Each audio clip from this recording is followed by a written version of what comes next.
जय जगन्नाथ। आज सावित्री ओषारे आज मो माँ को रूप टे धरवा को चाहिए।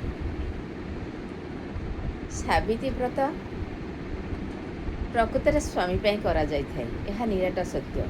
किंतु सावित्री करथिले प्रतिव्रता भाव आ निर्जल उपवास भी न रही चले। उपवास तो कलिजुगे करवा बहुत कष्टकर, कारण रोग ग्रास कला। किंतु सावित्री भली महान नारी हेबा बहुत कष्टकर, जी कि तार स्वामीर दुखे दुखी सुखे सुखी होई शाशु शशुर समस्त मंगल चाहिए। ये कलिजुगे किए चाहूँगी? केवल निजर स्वार्थटी को चाहूँगी। स्वामीर दुख सुख बुझे कौन? स्वामी जदि पदे कौन कहीदे फणा टेकिकी स्वामी उपरକୁ हाँ पई 3-4 पद कहीदे। आ शाशु शशुर पदे कहले भी शाशु शशुर को छाड़ूना।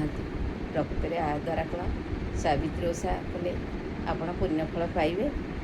आपण नुआ शाढ़ी चूड़ी सब पिंधिकी पूजा करने को मंदिर को नहीं भगवान को डाकुवे, मो परिवार शांति पाई कि स्वामीर मंगल पाई कि तुम पिला छुआर मंगल पाई।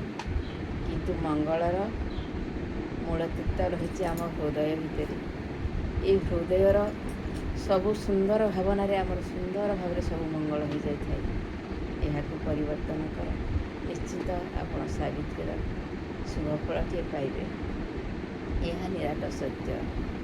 मो कथा माध्यम जदि भूल थाए ताले मते क्षमा करुथिबे। आउ गोटे कथा रहा, 5 आंगुठी समान नुह ना 5 मण समान नुहे, समस्त सेमती समान न था। किंतु बेले बेले लोक कही था आपण समस्त जिते गुरुत्व दे था, प्रकृत में से लोकटी आम से गुरुत्व हो न था। तेणु एत गुरुत्व दे दबा अपेक्षा आपण निजर संसार को बहुत गुरुत्व दियंतु। तांका प्रति आम जब अधिक गुरुत्व दे था आम अधिक कष्ट पाई था।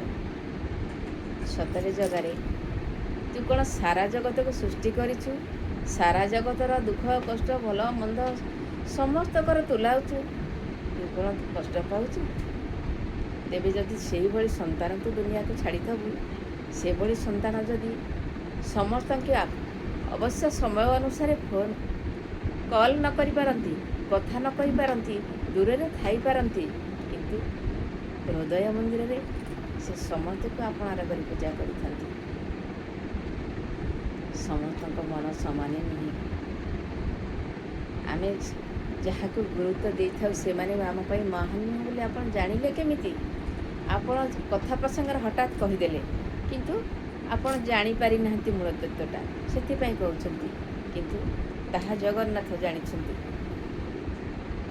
जन्म जन्मांतर साथी किए होता है, जन्म जन्मांतर किए कहा संगे पवित्र बंधन में बांधी होता, किए केउ समय भेट हुए ताही से भगवान करिथांती।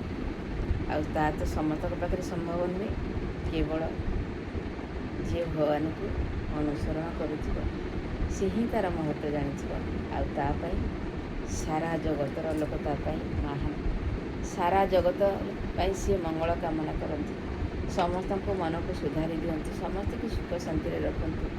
जो भयंकर रूप धरुंच, जो अबाट को चली जाऊँ समस्ते, मो मतरे से मोर गोटे अनुरोध, अबाट को कहीं जातु ना, समस्त को आपणार भावतु।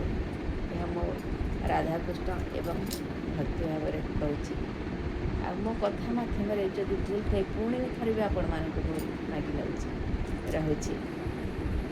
सबु प्रतिव्रता नारी आज स्वामीर मंगल कामना है। आयुष दीर्घायु आयुष दिंतु भगवान जगतर नाथ जगन्नाथ कालिया ठाकुर शिवशंकर दीर्घायु आयुष दे था। मुझे भी सावित्री व्रत पर सब सामग्री सजाड़ी एक मंदिर बाहर घरे तो मोर सत्यवान अच्छा, केवल मंदिर जाऊँ आत्मा शांति पाए। यह निराट सत्य। आज मो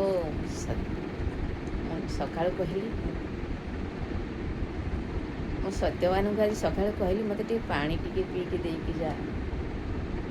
तुम कौन सावित्री भाई हो पार? ମୁଁ କହିଲି ସେଇଟା ତ ଭଗବାନ ଜାଣିଥିବେ, ମୁଁ କହିପାରିବିନି। ଏ କଳିଯୁଗରେ ସାବିତ୍ରୀ ହେବା ବହୁତ କଷ୍ଟକର। କିନ୍ତୁ ପାଞ୍ଚାଳି ହୋଇ ଯଦି 5 ଜଣଙ୍କୁ ଶାନ୍ତି କରିପାରିଲା, ମୁଁ କାହିଁକି ତମର ହୋଇ ତମକୁ ଜଣକୁ ଶାନ୍ତି କରିପାରିବିନି? ନିଶ୍ଚିତ ମୁଁ କିଛି ସେ ସାବିତ୍ରୀର ଗୁଣକୁ ଅନୁସରଣ କରିପାରିବି। ଏହା ମୋ ଜଗନ୍ନାଥଙ୍କ ପାଖରେ ପ୍ରାର୍ଥନା ରହିଛି। ମୋ କଥା ପୁଣି ଥରେ ବି କ୍ଷମା କରିଥିବ। ଜୟ ଜଗନ୍ନାଥ।